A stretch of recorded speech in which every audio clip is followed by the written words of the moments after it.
Everyone we meet in life is for a reason, a season, or a lesson. Good afternoon, everyone. My name is Olga Binyaminov. I am your healing and empowerment coach, and this is Unbreakable-You.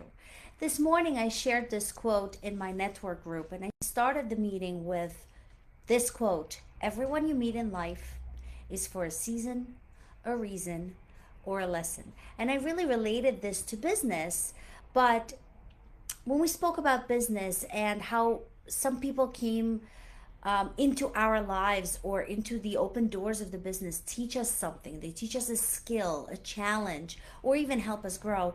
But as the day unfolded for me, I realized this doesn't just apply to business. I realized something so much deeper. It applies to life. It applies to love. It applies so deeply to healing. And for a long time, I struggled with questions like, why did this happen to me? Why my marriage? Why my marriages? Why this pain? Why the lesson wrapped in this heartbreak? Why do I have to go through this heartache to learn? And then I reframed it. Some relationships are just not meant to last forever. They are meant to change you forever. And this particular quote explains my entire life journey, especially my relationships, which is what I want to focus on. Everything in life is a season.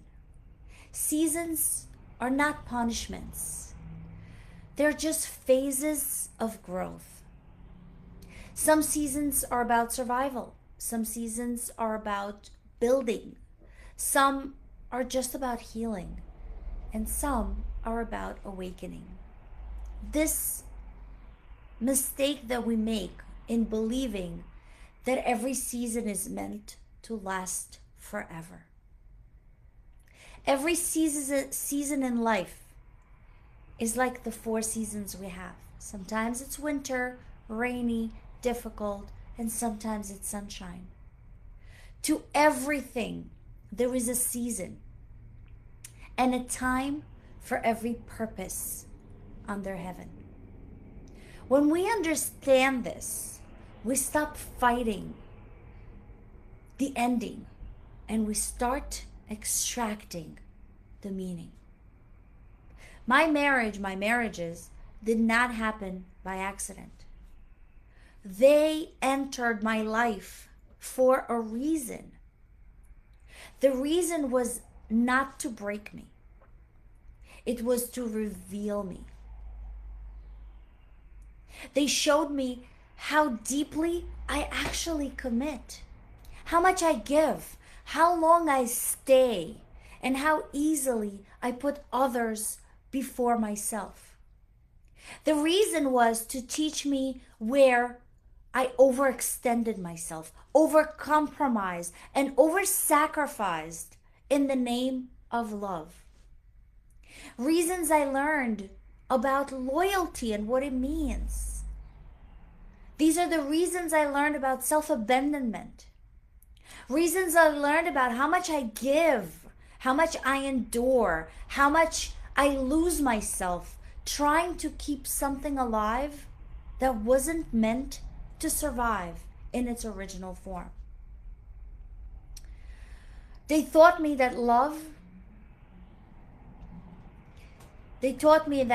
what love isn't, so I could one day realize what love is.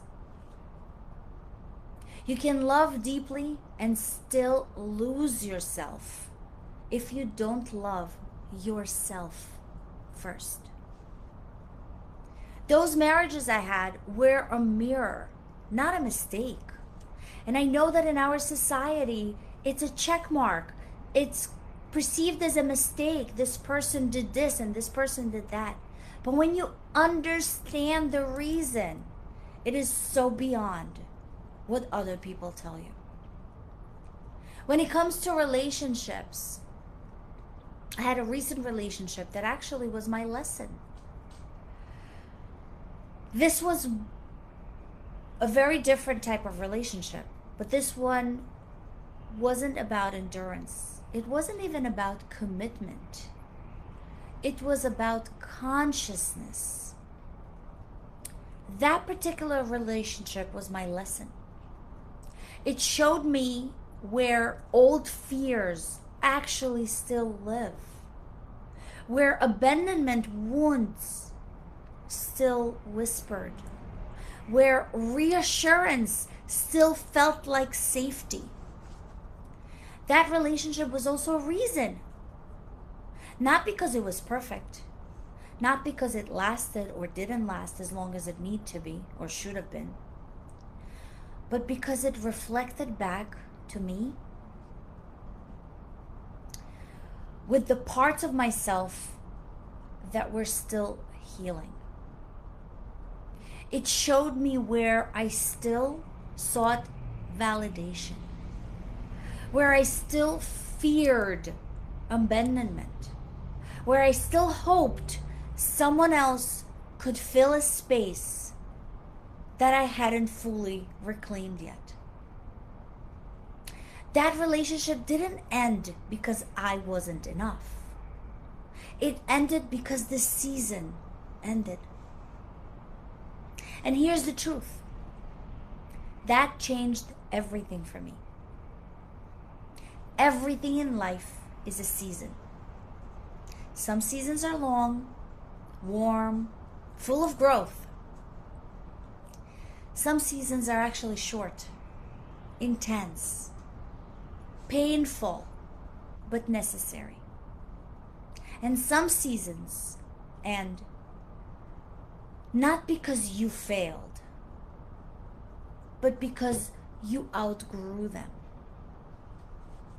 And I almost lost myself this time again. But then I noticed myself. And awareness is the first step in transformation.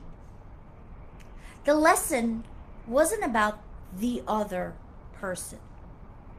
It was about learning to self-soothe, to self-trust, and to self-anchor, even when someone else pulls away.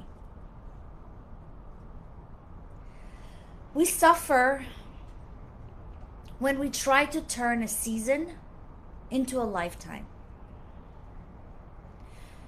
When we cling to people whose role was to teach, not to stay. When we judge ourselves for relationships that just meant to awaken us, not to complete us. So how do you know that the lesson is learned? How do you know that the lesson is actually integrated? You know that when you don't chase what runs. You don't beg for clarity. You don't personalize someone else's inability to show up. Our nervous system always seeks for validation, always looks for reassurance. But when the lesson is integrated, your nervous system stays calm. And your self-respect stays. When you stop abandoning yourself, abandonment loses its power. And it's not easy. I'm working on myself as well. There's certain things that I am still internalizing. But how to move forward without actually repeating the cycle again? In coaching, I help women to understand this. You don't need to rewrite your past as a mistake. You get to rewrite it as a meaning. Not everyone who leaves was meant to stay. Not everyone who stays is meant to grow with you forever. And not every ending is a loss. Some are graduation. So if someone walks away from your life, let them. And like Mel Robbins says in her book, Let Them Theory, let them so you can let yourself. And so if someone walks away from your life, let them walk away so you can let yourself grow. Their leaving does not define your worth. It defines the end of their role in your story. You are not broken. You are becoming.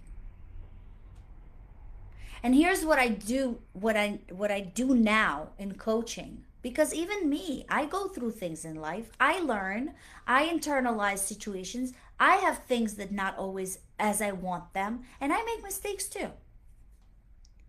But I teach not to ask, why did it happen to me? But instead ask, what did this prepare me for? I also learned not to cling to a season. Yes, some relationships are beautiful and you play a story and a fantasy and you say this is it and you really try to do all that. But instead of clinging to a season, extract the lesson and move forward so much lighter than you were before. Don't label the past as failure. Label it as training. And the most powerful part, you are now conscious enough to choose your next season intentionally. Let me repeat that again. You are now conscious enough to choose your next season intentionally. You now can choose your next season with clarity, with self-respect, with love that begins within. And the truth will set you free. My marriages were a reason. That latest relationship was a lesson. And life itself moves in seasons. When you stop resisting the season, honor the reason, and integrate the lesson, you will stop repeating the pain. And that's when life meets you differently. Honor the season. Understand the reason. Integrate the lesson. Then trust what's meant to stay will rise with you. And if it doesn't stay, let it be. Something greater is coming your way. Something better is coming your way. Believe it, understand it, and trust that you deserve it. I am Olga Benyaminov. Pleasure to be here with you. Please follow me for more and comment. Share your personal reason, season, and lesson. Thank you for being here today.